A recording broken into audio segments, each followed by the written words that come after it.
When many people think of art or artists, they think of kind of a character. So we found a real character, his name's Bob Debris. He's a photographer who made his reputation photographing aging strippers at a burlesque museum called Exotic World.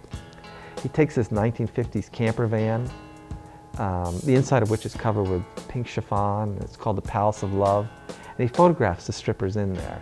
And usually where I end up taking it to is Exotic World. And to get to Exotic World, you have to drive through. It's in the middle of the Mojave, and so Exotic World is again. Oh, it's a burlesque museum, a repository of culture, so it's kind of a senior citizens beauty pageant. But there is strippers. They're all strippers. Yeah, exotic dancers. Yeah, and it's really entertaining because it's a.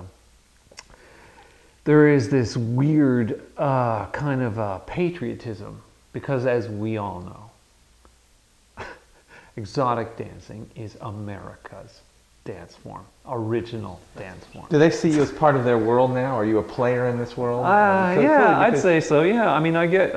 because you're documenting, you know, from this contemporary perspective. Basically, I wouldn't really shoot them in the performances. I try to do it kind of like a one-on-one thing. And there's Earthquake, and there's Tempest Storm. And I mean, Tempest Storm is like this unbelievable creature. That's this one woman, Tanayo, the Costa Rican bombshell. And the curator is Dixie Evans. Dixie was the Marilyn Monroe of burlesque. You go there and there's like these old, toothless old guys who are like, you know, out on bail, or have just like, you know, they're living their dream. This is their dream. They're surrounded by, you know, naked women. Except that they're all 80 years old. You know, there's this saying that in the land of the blind, the one-eyed man is king. Well, in the land of the toothless, since you have a full set, what does it confer upon you there? Well, you know, they just think of me as a curious. These things are kind of like contemporary pilgrimages, you know? And my role is like to document those pilgrimages. Do they understand your art? Because I mean, in the sense that you're not just a static photographer there, but you bring in your own props, that they become part of this environment that you create. So there's an integration of the two.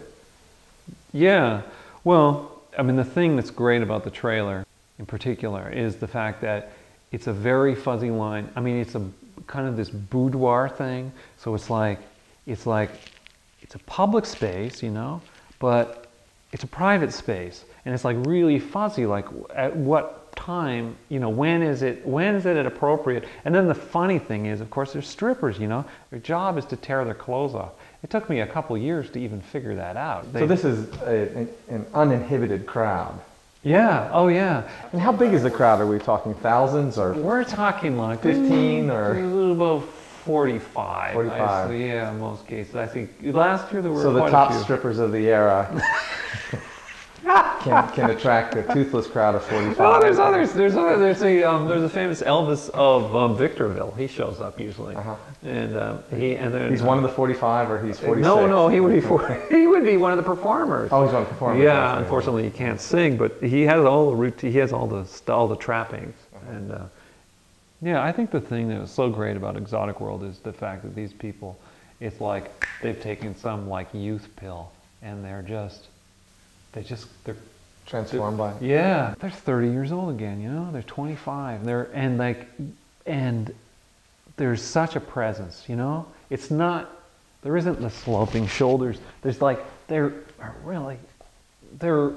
performers, you know, and it's all about entertainment. It's all about, you know, they've got a job to do, and you know, they just get into a groove, and it's amazing, it's so wonderful.